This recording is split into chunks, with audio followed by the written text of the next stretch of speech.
Bonjour, aujourd'hui donc on va parler des équations aux dérivées partielles d'ordre 2 et on va résoudre une équation dérivée partielle d'ordre 2 à l'aide d'un changement de variable.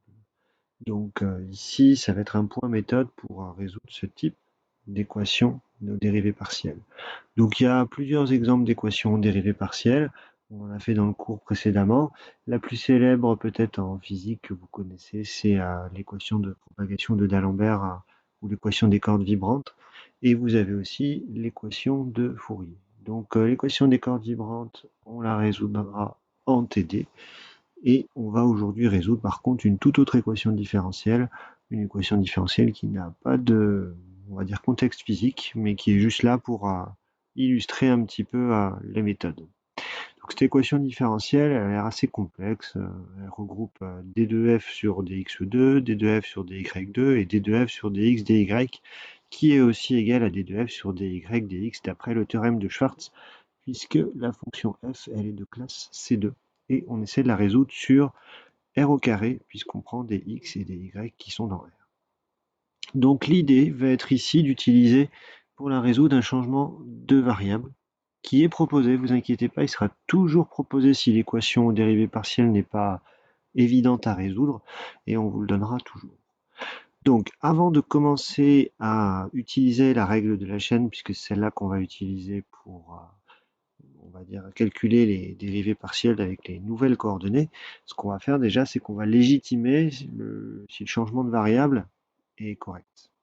Donc pour ça, on va déjà devoir démontrer que phi, c'est une application qui est bien un isomorphisme et qu'on va bien pouvoir utiliser ce changement de variable. Alors pourquoi est-ce que phi est un isomorphisme? Alors isomorphisme de R2 dans R2, pas forcément linéaire, mais là, en l'occurrence, phi, on peut remarquer que phi est linéaire, c'est assez facile à montrer.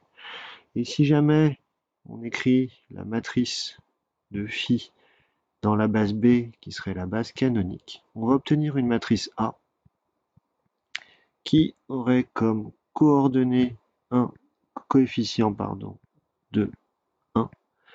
Et si jamais je calcule le déterminant de cette matrice A, je vais trouver un déterminant de -1. Donc, conclusion, j'en déduirai que A est inversible. Et si A est inversible, j'en déduirai que phi, elle est bijective, puisque phi est une application de R2 dans R2. Voilà. Donc j'ai bien une application bijective et j'ai bien un isomorphisme. Si j'ai bien un isomorphisme, donc je vais pouvoir avoir une application phi qui va de R2 dans R2 en entier. Et donc je vais pouvoir poser ici UV qui va être égal donc au couple x plus y, 2x plus y. L'idée ici, c'est que on va du coup pouvoir, pour utiliser la règle de la chaîne, définir une fonction g de UV qui va être égale en fait à f de xy. C'est-à-dire qu'en fait, ici, l'application f, ça sera g rond phi. Donc l'idée, ça va être de lier ici f et g. Et donc ici, on va pouvoir avoir que, d'après la règle de la chaîne, f, elle est bien de classe C2 sur R carré. Donc la reine de la chaîne va pouvoir s'appliquer ici sur f. Voilà.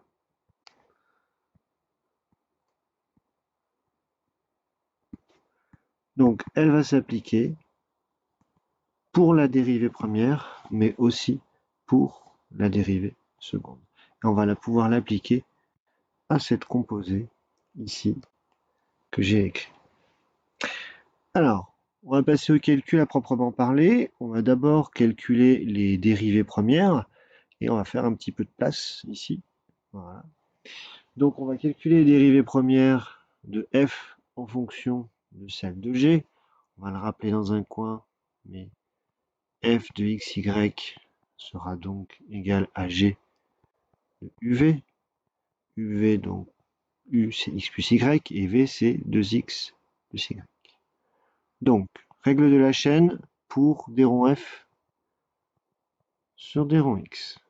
On va du coup avoir que des ronds f sur des ronds x, ça va être des ronds g sur des ronds u, multiplié par des ronds u sur des ronds x.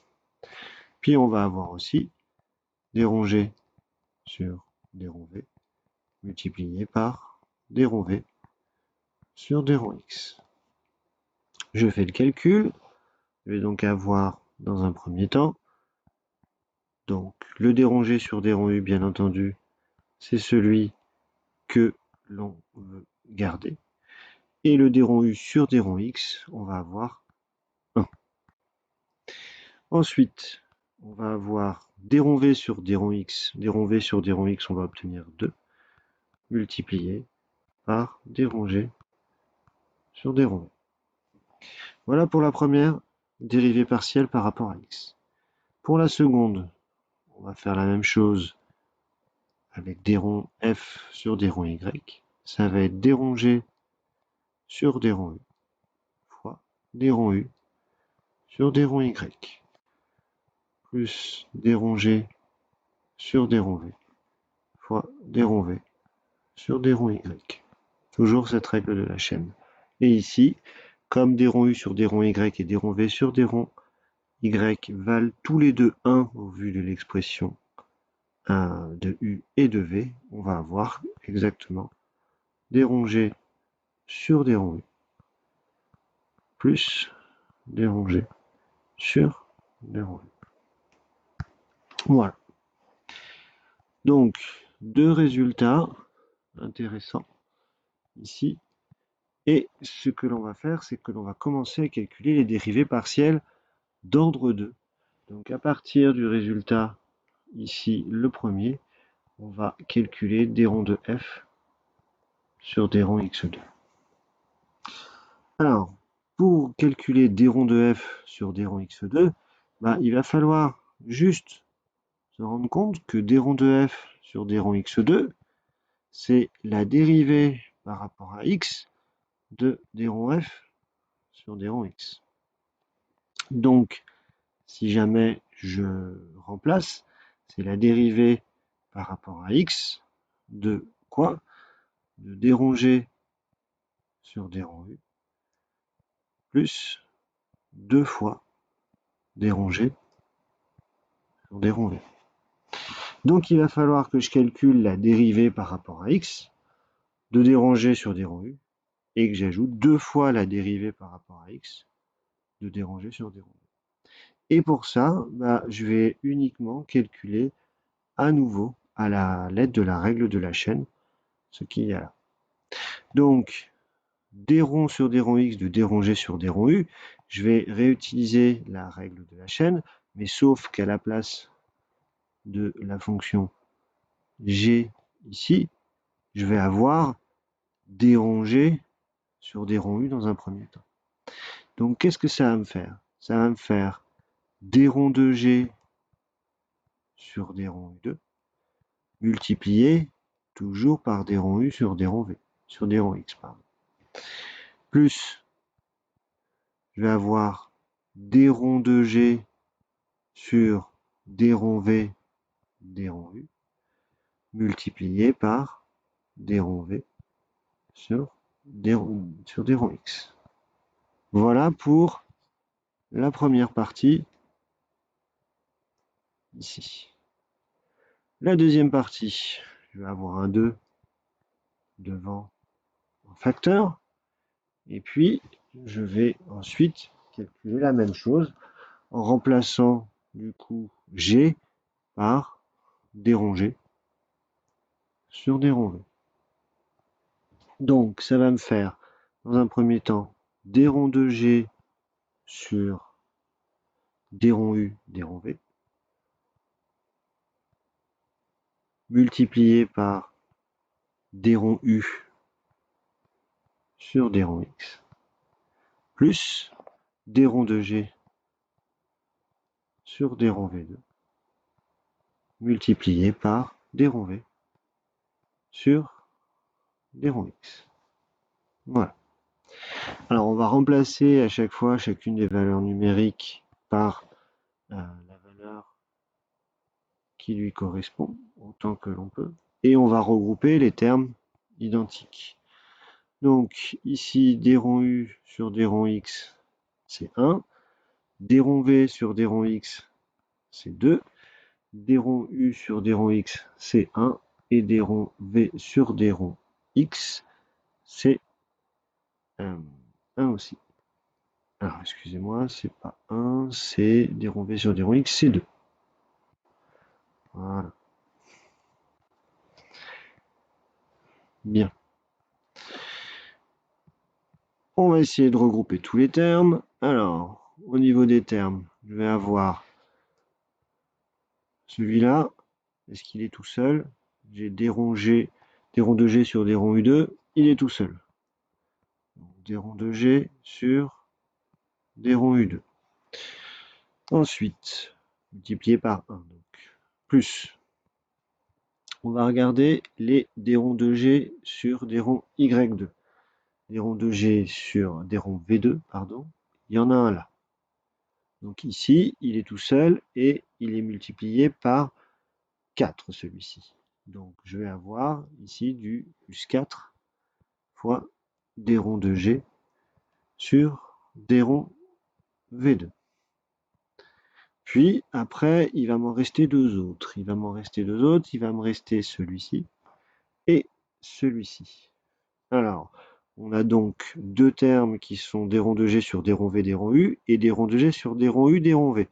À l'aide du théorème de Schwartz, on sait que ces deux quantités sont égales. Et si on compte combien on en a au final en tout, on en a 4 au final. 4 d rond de g sur d rond u. Donc voilà ce à quoi est égal d rond de f sur d rond x2. Donc voilà pour un premier calcul un petit peu technique de d rond de f sur d rond x2. Si jamais vous n'avez pas tout à fait compris, on va reprendre un petit peu la même idée pour des ronds de f sur des ronds x, des ronds y, pour vous réexpliquer au cas où vous seriez un petit peu lâché sur ce premier calcul. Sinon, n'hésitez pas à regarder à nouveau cette vidéo. Alors, voilà, j'ai remis les étapes que j'avais déjà faites avant. Et on va calculer des ronds de f sur des ronds x, des ronds y. Alors, des ronds de f sur des ronds x, des ronds y, bah, c'est juste des ronds sur des ronds x de des ronds f sur des ronds y. Donc, au final, je vais calculer ici, je vais réutiliser l'expression de des ronds f sur des ronds y, c'est-à-dire je vais réutiliser celle-ci. Et puis, après, je vais dériver par rapport à x. Donc, c'est des ronds sur des ronds x de des ronds g sur des ronds u plus des ronds g sur des ronds v. Si vous voulez, vous pouvez mettre la vidéo sur pause pour le faire vous-même. Sinon, je fais par la suite le calcul.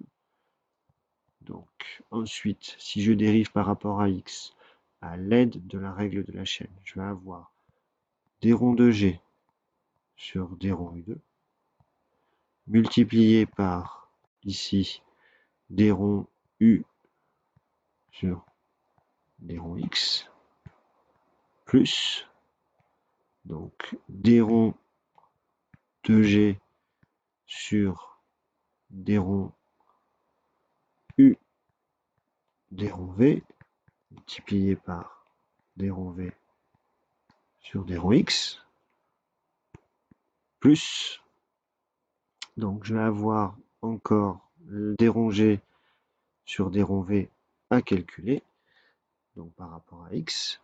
Donc on va avoir des ronds de g sur des ronds u des ronds v multiplié par des ronds u sur des ronds x plus des ronds de g sur des ronds v2 multiplié par d rond v sur d rond x. Dernière ligne, je vais essayer de tout simplifier. Donc, d rond u sur d rond x, a priori, c'est 1. D rond v sur d rond x, c'est 2. D rond u sur d rond x, c'est 1. Et d rond v sur d rond x, c'est 2. Donc, j'obtiens au final d rond 2g sur d rond u2, multiplié par 1, donc une seule fois, plus 3 fois d rond 2g sur d rond u, d rond v, toujours à l'aide du théorème de Schwartz, plus 2 fois d rond 2g sur d rond v2. Voilà pour le deuxième. Donc, on obtient notre deuxième dérivée partielle d'ordre 2 de f en fonction de celle de g. On continue, on stocke ça dans un coin. Et puis, on va pas forcément faire la troisième, mais la troisième, je vous laisse la faire si jamais vous êtes encore un petit peu inquiet de ne pas tout à fait savoir bien le faire. Et la troisième, on doit trouver normalement que d rond de f sur d rond y2 va être égal à d rond de g sur d rond u2 plus 2 d rond de g sur d rond u, d rond v, plus encore d rond de g sur d rond v2. Voilà. Donc ça nous donne une troisième relation sur les dérivées partielles d'ordre 2. Donc on va les appeler ces relations ici, celle-là, c'est la troisième, a priori, on va l'appeler 3. Celle en rouge, on va l'appeler 1. Et celle en vert, on va l'appeler 2. L'idée, ça va être de les combiner pour faire apparaître l'équation différentielle qu'on va appeler étoile. Donc, étoile, l'équation étoile, ça va être quoi? Ça va être juste de dire qu'on a pris 1. Donc l'équation étoile, elle équivaut à dire qu'on a fait 1 moins 3 fois la quantité 2 plus 2 fois la quantité 3. Et qu'on a dit que tout ceci était égal à 0. Alors, si jamais, ce n'est qu'un simple calcul, si jamais on effectue le calcul, on voit que quasiment tout se simplifie. Quasiment tout. Et après calcul, on obtient à un facteur près que d rond de g sur d rond u, d rond v va être égal à 0.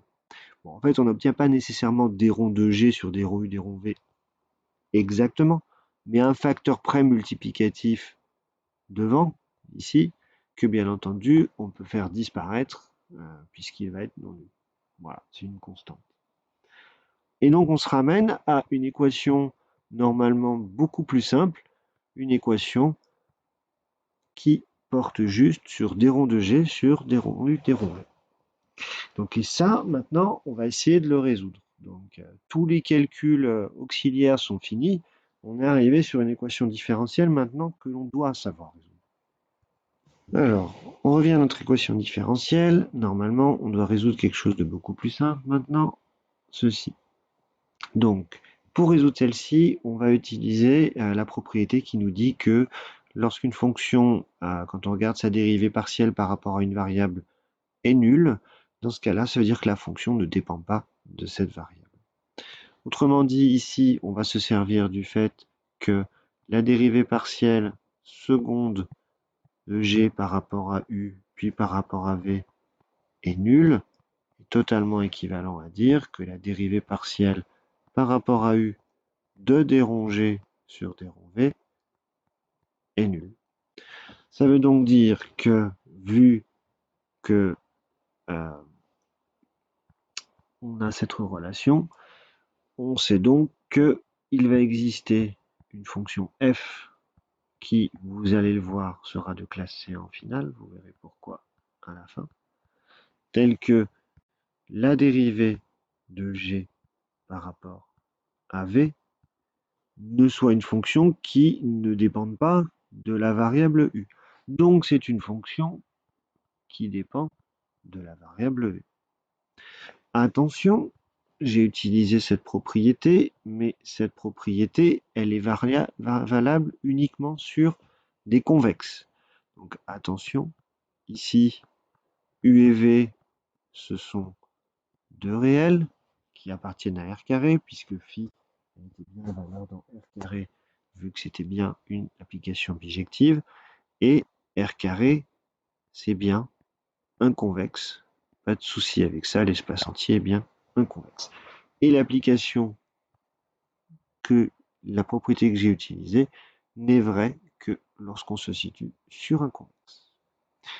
Donc au final, mon application G, quand je fais des ronds G sur des ronds V, j'obtiens ici une certaine fonction f de classe C1 de V. Donc ici, je vais recommencer et je vais dire que ma fonction G, qui dépend des variables u et v, quand je la dérive par rapport à v, j'ai obtenu cette petite fonction qui dépendait de v. Donc ce que je vais faire, c'est que je vais utiliser une notation qui me semble logique, vu que je vais intégrer par rapport à v, je vais appeler grand F une primitive de petit f sur R. Et je vais intégrer par rapport à v. Donc ceci, si j'intègre par rapport à v, ça voudra donc dire que ma fonction g, qui dépendra de la variable u et de la variable v, s'écrira comme grand F de v, plus, alors comme j'ai écrit une équivalence, il faut absolument rajouter la constante d'intégration. Donc j'ai intégré par rapport à v, donc je vais rajouter une constante d'intégration ici, qui va être une constante d'intégration selon v, donc une constante d'intégration que je vais appeler grand G, qui va dépendre de u. Et oui, donc ici, ça, j'ai bien une constante d'intégration qui dépend de u, où la fonction grand G est de classe C1 sur R. Autrement dit, qu'est-ce que j'obtiens? J'obtiens un résultat, on pourrait se dire, est-ce qu'on a vraiment obtenu quelque chose d'intéressant? Oui, parce que j'ai un résultat où la fonction petit g de u et de v n'est pas n'importe comment. En fait, on a un résultat où les variables sont ce qu'on appelle séparées. C'est-à-dire que vous voyez bien qu'on a réussi à exprimer g comme une certaine fonction ici de v plus une certaine fonction de u.